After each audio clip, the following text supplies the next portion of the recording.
அன்புள்ள நண்பர்கள் அனைவருக்கும் இனிய மதிய வணக்கம். தமிழ்நாடு வணிகர் சங்க பேரவையினுடைய தலைவர் திரு சவுந்தரராஜன் மற்றும் அதனுடைய செயலர் திரு கந்தன் மற்றும் முன்னாள் எம்எல்ஏ இந்திய கம்யூனிஸ்ட் கட்சியினுடைய தலைவர்களில் ஒருவரான அன்பு நண்பர் திரு ஏஎஸ் கண்ணன்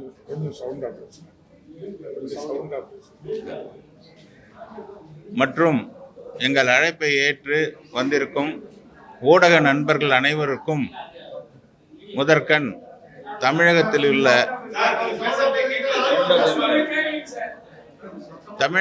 உள்ள குறுந்தொழில்கள் சார்பாக நீங்கள்லாம் பேசுறதை நிறுத்தினீங்கன்னா தான் கேட்க முடியும். தமிழகத்தில் உள்ள குறுந்தொழில்கள் சார்பாக உங்கள் அனைவருக்கும் எங்களுடைய மனமார்ந்த நன்றியை முதற்கண் தெரிவித்துக் கொள்கிறோம். நண்பர்களே, உங்களுக்கு நன்கு தெரியும், கடந்த பல வருடங்களாக மத்திய மாநில அரசுகள் குறுந்தொழில்களை எந்த அளவுக்கு அவர்கள் சிரமப்படுத்தி கொண்டிருக்கிறார்கள் என்பது உங்களுக்கு நன்கு தெரியும். இதில் முக்கியமாக குறுந்தொழில்களில் 99% இருக்கக்கூடிய, அதாவது பிளாஸ்டிக்கில் 99% இருக்கக்கூடிய தொழில்களானது குறுந்தொழில் வகை சார்ந்தது தான் ஆகும். இந்த பிளாஸ்டிக் தொழில் என்பது ஒரு காலத்தில் ஓஹோ என்று இருந்த தொழில். 1960 90 வரைக்கும் ஓஹோ என்று இருந்த ஒரு தொழில். அதன் மூலம் தமிழகத்தில் நேரடியாக ஒரு 3 லட்சம் பேருக்கும் மறைமுகமாக ஒரு 5 லட்சம் பேருக்கும் வேலை வாய்ப்பை வழங்கி கொண்டிருந்த ஒரு தொழிலாகும். அதாவது சமுதாயத்தின் அடிமட்டத்தில் இருக்கக்கூடிய பெரும்பாலானோருக்கு வேலை வாய்ப்பையும் சிறிய முதலீட்டில் 10,000 ரூபாய் முதலீட்டில் கூட ஒரு பிளாஸ்டிக் தொழிலை ஆரம்பிக்க முடியும். அப்படி இருந்த தொழிலானது 1991க்கு பிறகு அந்த தாராளமயம், தனியார் மயம், உலகமயம் என்ற கோட்பாடு இந்தியாவில் மாறிய பிறகு சிறு தொழில்கள் அன்றிலிருந்து குறிவைத்து தாக்கப்பட்டு இன்று படுத்த படுக்கையாக இருக்கிறது என்றால் அதில் எந்த விதமான மாற்று கருத்தும் இருக்காது என்று நினைக்கிறேன். இதில் நாங்கள் குறிப்பிட்டு இந்த அரசாங்கம் அந்த அரசாங்கம் என்று சொல்லவில்லை. அனைத்து அரசாங்கங்களும் வெளியில் பேசுவது சிறு தொழில்களுக்கு ஆதரவு என்று பெரிய அளவில் சிறு தொழில்கள் பாதிப்பை ஏற்படுத்தி கொண்டிருக்கின்றனர். இன்றைக்கு நாட்டில் நடக்கக்கூடிய பெரும்பாலான சட்டம் ஒழுங்கு பிரச்சனைகளுக்கு காரணமே சிறு தொழில் முடங்குவதுதான். பல காரணங்கள் இருக்கிறது. அதில் முக்கியமான காரணம் குறுந்தொழில்கள் அழிந்து கொண்டு இருப்பதும் ஒரு முக்கியமான காரணமாகும். ஆகவே இதை போன்ற சூழ்நிலையில் எங்களுடைய தொழிலுக்கு 1999ஆம் ஆண்டு ஒரு சட்டம் இயற்றப்பட்டதிலிருந்து இன்று வரை 2024-25 வருடங்களில் பல்வேறு விதமான சட்டங்கள், எப்படி ஜிஎஸ்டியில் பல்லாயிரக்கணக்கான திருத்தங்கள் கொண்டு வந்து இன்றைக்கு அது ஒரு மிகப்பெரிய அச்சுறுத்தலாக இருக்கிறதோ, அதை போல இந்த பிளாஸ்டிக் தொழிலிலும் மத்திய மாநில அரசுகள் மாற்றி மாற்றி மாற்றி மாற்றி சட்டத்தை கொண்டு வந்து இந்த தொழிலை முற்றிலுமாக சீரழித்து விட்டனர். இதை போன்ற சூழ்நிலையில் நாங்கள் மாநில அரசிடம் ஒரு மிகப்பெரிய அளவில் நாங்கள் உதவியை எதிர்பார்த்தோம். இன்றைய முதல்வர் எதிர்க்கட்சி தலைவராக இருக்கும்பொழுது நிறைய போராட்டங்களை நடத்தினோம். அப்பொழுதெல்லாம் எங்களுக்கு ஆதரவாக பேசினார். இப்பொழுதும் அவர் ஆதரவாகத்தான் இருக்கிறார். ஆனால் பெருநிறுவனங்களின் ஆதிக்கத்தில் இருக்கும் அதிகாரிகளினுடைய சூழ்ச்சியால் இன்று தமிழகத்தில் குறு பிளாஸ்டிக் நிறுவனங்கள் மிகப்பெரிய பாதிப்பையும் அரசாங்கத்தின் கொள்கை பெருநிறுவனங்களுக்கு ஆதரவாகவும் சிறு நிறுவனங்களுக்கு எதிராகவும் அமைந்திருக்கிறது.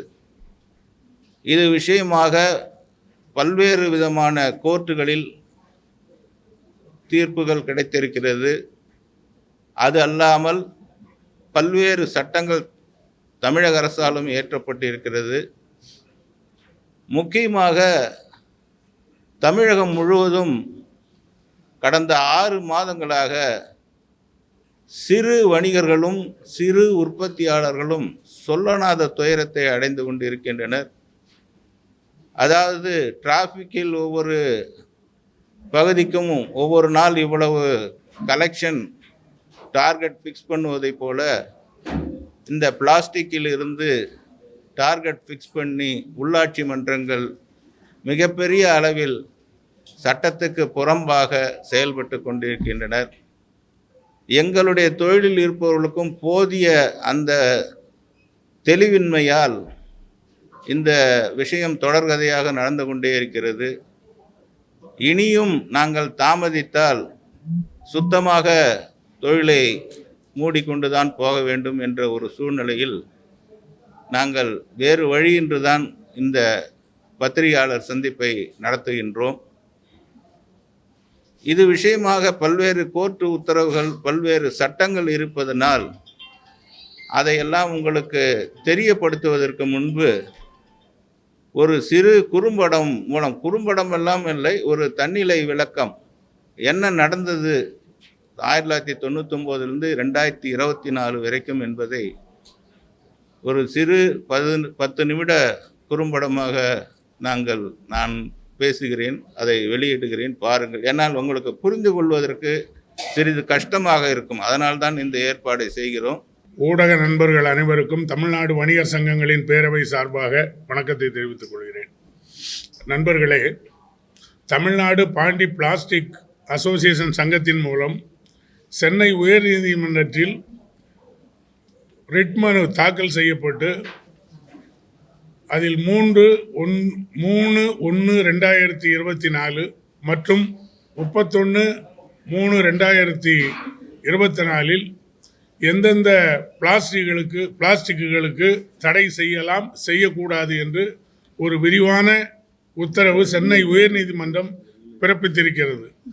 இந்த நிலையில் எங்கள் சிறு வணிகர்களிடம் பிளாஸ்டிக் நீங்கள் உபயோகப்படுத்தக்கூடாது, பறிமுதல் செய்கிறோம் என்ற பெயரில் தடை செய்யப்பட்ட பிளாஸ்டிக் உபயோகப்படுத்தினால் பரவாயில்லை, எதையுமே அவர்கள் ஒரு பிளாஸ்டிக் என்று எடுத்துக்கொண்டாலே அவர்கள் உடனே அபராதம் போடுகிறார்கள், பறிமுதல் செய்கிறார்கள். இப்படி அடாவடித்தனமாக சென்னை மாநகராட்சி மூலம் நடந்து கொள்கிறார்கள். அதே போல இப்பொழுது என்போர்ஸ்மெண்ட் என்ற பெயரில் நீங்கள் கூட பார்த்துருப்பீங்க, தெருவில் காலையில் 9 மணிக்கு ஒருத்தர் போய் கடை திறந்தாருன்னா 9 மணிக்கே போய் நிற்கிறாங்க. அவர் எந்த அளவுக்கு ஏமாறுறாரோ அந்த அளவுக்கு அவருக்கு அபராதம் போடுறாங்க. 500லேருந்து 5000 வரைக்கும் அபராதம் போடுறாங்க. உதாரணத்துக்கு மதுரை வாயலில் ஒரு 2 வீலர் பழுது பார்க்கக்கூடிய கடை, அது முன்னாடி 2 வீலர் நிப்பாட்டி வச்சுருந்ததுக்கு அபராதம் போட்டிருக்காங்க. என்போர்ஸ்மெண்ட்டுக்கும் ஒரு 2 வீலர் ரோட்டில் பழுது பார்க்குறதுக்கு என்ன சம்மந்தம்னே தெரியல. அது அவங்க சட்டத்திலே வராது, நீங்கள் கூட விசாரிக்கலாம். இப்படி பல்வேறு விதமான பிரச்சனைகளை நாங்கள் வணிகர்கள் காலையில் எழுந்த உடனே இன்றைக்கி எங்கெங்கெல்லாம் என்போர்ஸ்மெண்ட் வந்து பணம் பறிச்சுட்டு போயிருக்கிறாங்கங்கிற புகாரை வாங்கிறதுக்கே எங்களுக்கு நேரம் சரியாக இருக்குது. இதை எதிர்த்து தமிழ்நாடு வணிகர் சங்கங்களின் பேரவை சென்னை மாநகராட்சியில் உள்ள அனைத்து மண்டல அலுவலகங்கள் முன்பு முற்றுகை போராட்டம் நடத்த இருக்கிறோம். எங்களுடைய உயர்மட்ட ஆலோசனை குழுவை கூட்டி எந்த தேதியில் முற்றுகை போராட்டம் நடத்துவோம் என்பதை தெரியப்படுத்த இருக்கிறோம். அதே போல் இப்பொழுது மத்திய அரசு வாடகை கட்டிடத்துக்கு 18% ஜிஎஸ்டி போட்டிருந்தாங்க. அதை ஜிஎஸ்டி கவுன்சிலில் திரும்ப பெறுவதற்கு ஒப்புதல் வாங்கிட்டதா தகவல் வருது. ஆனால் தகவல் பெறப்பட்டதா ஒப்புதல் பெறப்பட்டதா, அதை தள்ளுபடி செய்கிறார்களா இல்லையா என்பதை மத்திய அரசு உடனடியாக அரசாணை வெளியிட்டு வணிகர்களுக்கும் பொதுமக்களுக்கும் தெரியப்படுத்த வேண்டும்.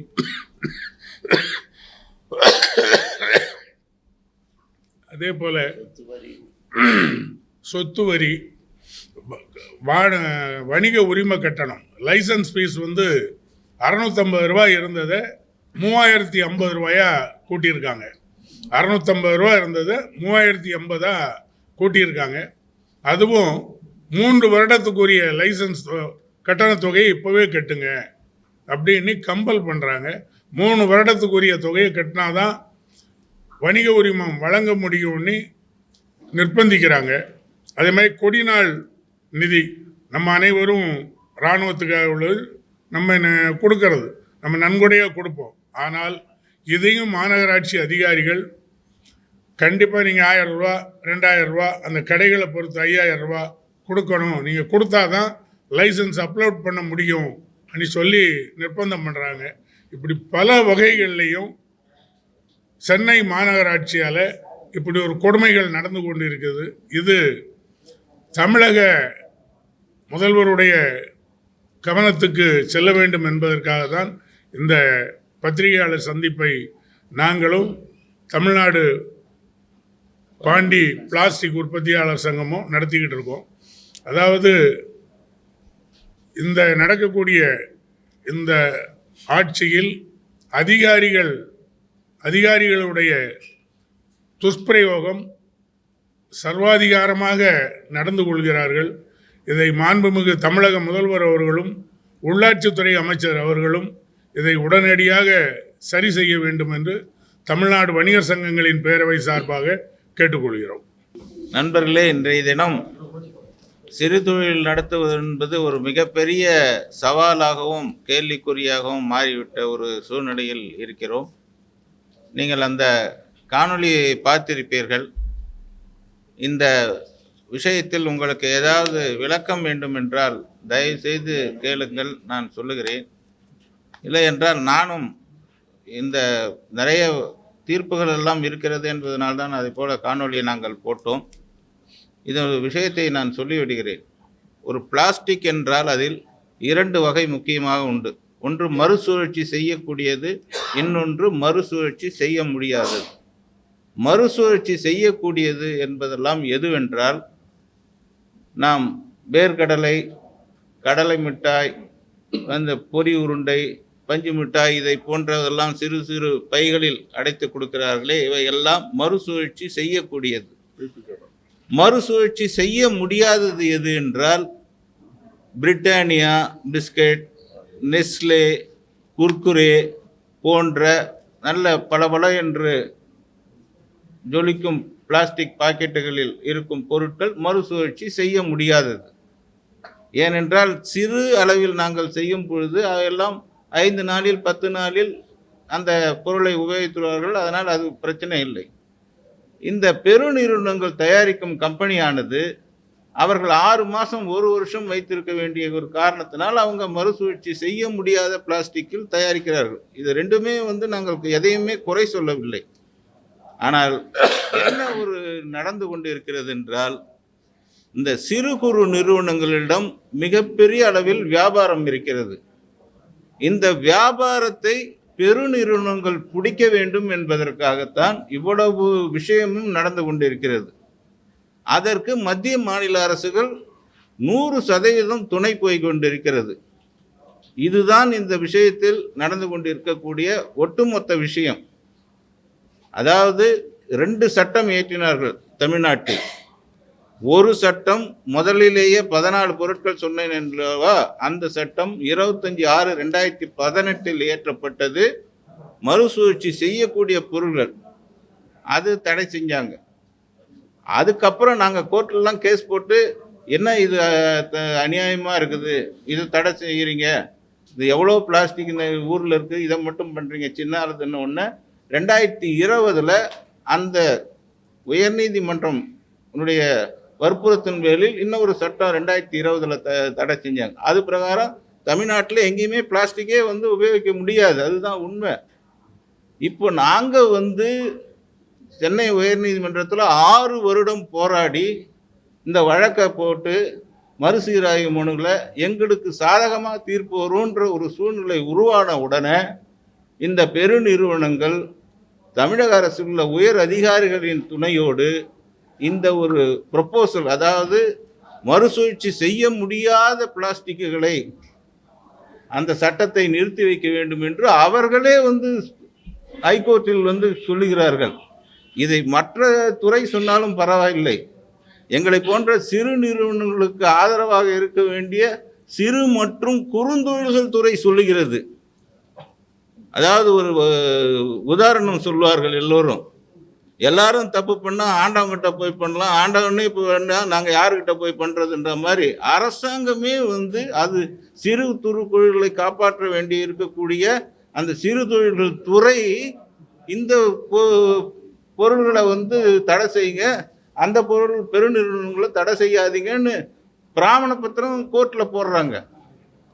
எவ்வளோ வந்து ஒரு எப்படி இருக்கும் எங்களுக்கு. ஆனால் இதையெல்லாம் நாங்கள் பொறுத்துக்கின்னு இந்த இவர்கிட்ட உயர்நீதிமன்றத்தில் வைத்தியநாதன் ஆஷா என்ற இவங்ககிட்ட ஆரம்பத்துலேருந்து எல்லாம் கொஞ்சம் கொஞ்சமாக சொல்லி நாங்கள் அவர்கள பல தகவல்கள் 6 வருஷமாக தகவல் அறியும் உரிமை சட்டத்தில் நாங்கள் படாத பாடுபட்டு பெற்ற தகவல்களை நாங்கள் கொடுத்தோம். தயவு செய்து நீங்கள் நான் அதில் பேசணும் இல்லைங்களா, அது வந்து உங்களுக்கு நான் கொடுத்துருக்கேன், இந்த பத்திரிகையாளர்கள்லாம் அதனுடைய காப்பியை கொடுத்துருக்கேன். அது கொஞ்ச நேரம் ஒரு 2 நிமிஷம் இருங்க, நான் அதில் ஒரு விஷயத்தை வந்து உங்களுக்கு படித்து காமிக்கிறேன் பாருங்க.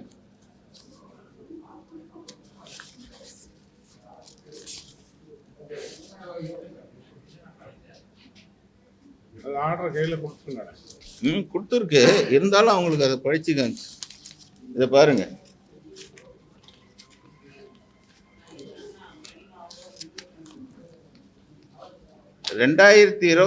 ஏப்ரல் 1 முதல் 2023 மார்ச் 31 வரை சென்னை மாநகராட்சியால் சேகரிக்கப்பட்ட பிளாஸ்டிக் கழிவுகள் எவ்வளவு மண்டல வாரியாக விவரம் தெரிவிக்கும். அதுக்கு அவங்க கொடுத்த பதில், பெருநகர சென்னை மாநகராட்சியில் தினசரி வீடுதோறும் சென்று சேகரிக்கப்படும் குப்பைகளிலிருந்து சேகரமாகும் மறுசுழற்சி செய்யக்கூடிய பிளாஸ்டிக் கழிவுகள் குப்பை சேகரிப்பவர் மூலமாக அந்தந்த பகுதிகளில் அமைந்துள்ள கடைகளில் விற்கப்படுகிறது. இது நாங்க சொல்ல, அது உண்மையா இருந்தால் நீங்க தெரியணும் இல்லையா.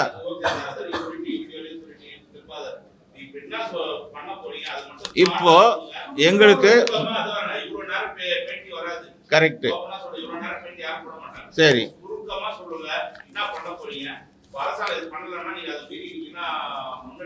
அதையும் நான் வீடியோவிலே சொன்னேன். ஆக்சுவலாக வந்து லட்சக்கணக்கில் இருந்த தொழில் முனைவோர்கள் இன்னைக்கு ஆயிரக்கணக்கில் குறைஞ்சிட்டாங்க. கடந்த 25 வருஷமா தொடர் இந்த தாக்குதல்னால குறைஞ்சின்னு வந்துட்டாங்க. இப்போ கடைசியா எங்களுக்கு ஆபத்து வந்தவனா சென்னை உயர்நீதிமன்றம் 31/1/2024 மறுசுழற்சி செய்யக்கூடிய பிளாஸ்டிக் உற்பத்திக்கு தடை போடக்கூடாதுன்றாங்க. அந்த உற்பத்திக்கு தடை போடக்கூடாதுன்னா இப்போ விற்பனையும் செய்யலாம், அப்படிதான் அதனுடைய அர்த்தம். உற்பத்தி செஞ்சு எங்கே கொண்டு போய் போடுறது, அது விற்பனையும் செய்யலாம், அப்படிதான் அதனுடைய அர்த்தமாகுது. அதுக்கு 11 மாசமா அது சம்பந்தமா நாங்கள் வந்து தமிழ்நாடு மாசு கட்டுப்பாடு வாரியத்தில் இசைவாணை பெறுறதுக்கு நாங்கள் போராடின்னு இருக்கிறோம். அதுக்கு அந்த உயர்நீதிமன்றத்து ஆணையை அவங்க ஏற்றுக்காம எங்களுடைய மனுவை அப்படியே நிறுத்தி வச்சுக்கினே இருக்கிறாங்க. இதனால் என்ன ஆகுதுன்னா, எங்களால் வந்து இப்போ ஒரு கம்பெனிக்கு நாங்கள் சப்ளை பண்ணுறோன்னு வச்சுங்க, 31/3/2024 முடிஞ்சிடுச்சு அவருக்கு. அவங்க என்ன சொல்கிறாங்க, கன்சென்ட் ஆர்டரு கரண்ட்டில் இருந்தால் தான் உங்களுக்கு ஆர்டர் கொடுப்பேன்றாங்க. அப்போ இங்கே வந்து இவங்க ரெனியூல் பண்ணாததுனால என்ன ஆகுதுன்னா, எங்களுக்கு ஆர்டர் வாங்க முடியல அந்த கம்பெனியில். ஆனால் வெளி மாநிலத்திலேருந்து வந்து அதுக்கு ஆர்டரை வாங்கிடுறான், அவங்க கன்சென்ட் அங்கே வாங்கி வச்சிருக்கிறான், அதை காமிக்கிறான். அப்போ என்ன நடக்குது, இங்கே இருக்கிறவங்களுடைய தொழில் முடங்குது, வேலை வாய்ப்பு பறி போகுது வெளி மாநிலத்தில். ஏன்னா அந்த கம்பெனிக்காரனுக்கு தேவையான பொருள் அவன் எங்கே கிடைச்சாலும் வாங்க தான் செய்வான், அதை நம்ம குறை சொல்ல முடியாது. நான் சொல்கிறது புரியுதுங்களா? இதே மாதிரி டெண்டரில் நாங்கள் எல்லாம் கலந்துக்கணும்னு சொன்னால் அவங்க என்ன சொல்கிறாங்க, கரண்ட்டில் இருக்குதா இந்த லைசன்ஸு, அது கரண்ட்ல இல்லைன்னா நீங்க கலந்துக்காதீங்கன்றாங்க. இப்போ 11 மாசம் ஆச்சு இந்த தீர்ப்பு வந்து. இவ்வளவு நாள் நாங்க வேணாம், நம்ம வந்து போரிடுறதுக்கு நம்ம கிட்ட பலம் இல்லை, அந்த அளவுக்கு சின்ன சின்ன ஆட்கள், அதனால வந்து நமக்கு காரியம் நடந்தா போதும், வீரியது முக்கியம் இல்லைன்னு சொல்லிட்டு பார்த்து பொறுமையா இருக்கிறோம். ஆனா இப்போ எங்களுக்கு என்ன பயம் வந்துடுச்சுன்னா, அந்த 37 மறுசுழற்சி செய்ய முடியாததை வந்து அரசாங்கம் கொடுத்து நாளைக்கு இதை மறுபடியும் இந்த உயர்நீதிமன்ற ஆணையத்தை மதிக்காம இதை சுத்தமா நிறுத்திட போறாங்கன்னு பயப்படுறோம். சென்னை உயர்நீதிமன்ற உத்தரவுப்படி நடக்கணும். சென்னை உயர்நீதிமன்றம் என்ன உத்தரவு வழங்கியிருக்குதோ 31/1/2024 அதன்படி இங்கு இருக்கும் நிறுவனங்களுக்கெல்லாம் இவங்க அந்த தமிழ்நாடு மாசு கட்டுப்பாடு வாரியம் கன்சென்ட் ஆர்டரை உடனடியாக வழங்கணும். யார் யார் அப்ளை பண்றாங்களோ அவங்களுக்கெல்லாம் வழங்கணும். இதுதான் எங்களுடைய கோரிக்கை. நாங்கள் நீங்களும் கேட்கலாம், கோர்ட்டுக்கு போவானாமா, நீங்கள் மறுபடியும் வந்து கண்டெம்ப்ட் பெட்டிஷன் போடலாமே, அவங்க அந்த நீதிமன்ற தீர்ப்பை அமல்படுத்தல். ஏற்கனவே சென்னை உயர் நீதிமன்றத்தில் பல நூற்றுக்கணக்கான வழக்குகள் கண்டெம்ப்ட் இருக்கு. அதுக்கே ஒன்றும் இது வரைக்கும் பெரிய அளவில் ஒன்றும் பலன் இல்லை. இப்போ இருக்கிற சமயத்தில் எங்களை மாதிரி ஒரு சின்ன அமைப்பில் மறுபடியும் நாங்கள் வந்து கண்டெம்ப்ட்னா போனால் அதுக்கு பல லட்சம் ரூபாய் செலவாகும். உங்களுக்கே தெரியும், வக்கீல் ஃபீஸு மற்றதுக்கெல்லாம். இதெல்லாம் எங்கே நாங்கள் போகிறது? இதெல்லாம் தெரிஞ்சு வச்சுக்கின்னு இது சுத்தமாகவே, அதாவது பிளாஸ்டிக் கழிவு சுற்றுச்சூழல் பாதிக்குதுன்னு எல்லாம் சொல்கிறது. ஆனால் இந்த பிளாஸ்டிக்கு நாங்கள் தயார் பண்ணுறது மறுசுழற்சி செய்யக்கூடியது வரவே இல்லைன்னு கார்பரேஷன் சொல்லுது. மறுசுழற்சி செய்ய முடியாத எரிக்கிறாங்கன்றாங்க கார்பரேஷனே, அது செலவில் வந்து போய் பண்ணுதுன்னு. ஆனால் அதுக்கு அனுமதி கொடுக்குறதுன்னு அரசாங்கம் கேட்குது. புரியுதுங்களா? எங்களுக்கு ஒன்றுமே வேணாம். எங்களுக்கு சென்னை உயர்நீதிமன்றம் வழங்கிய தீர்ப்பை முறையாக முழுமையாக அமல்படுத்தினால் போதும். இதுல அதிகாரிகளுடைய பலத்துல எல்லாரும் செய்யறாங்க. இந்த விஷயத்துல முதலமைச்சர் வந்து மனசு வந்து அவர் தலையிட்டாதான் இந்த பிரச்சனை தீரும். பல லட்சம் வேலை வாய்ப்பு பறிபோகுவது தடுக்கப்படும். இல்ல உங்களுக்கு எதுவுமே இதுல வந்து டவுட்டு ஒண்ணுமே இல்லையா? இல்ல, இதுவே ரொம்ப நேரம் போயிடுச்சு. அதனால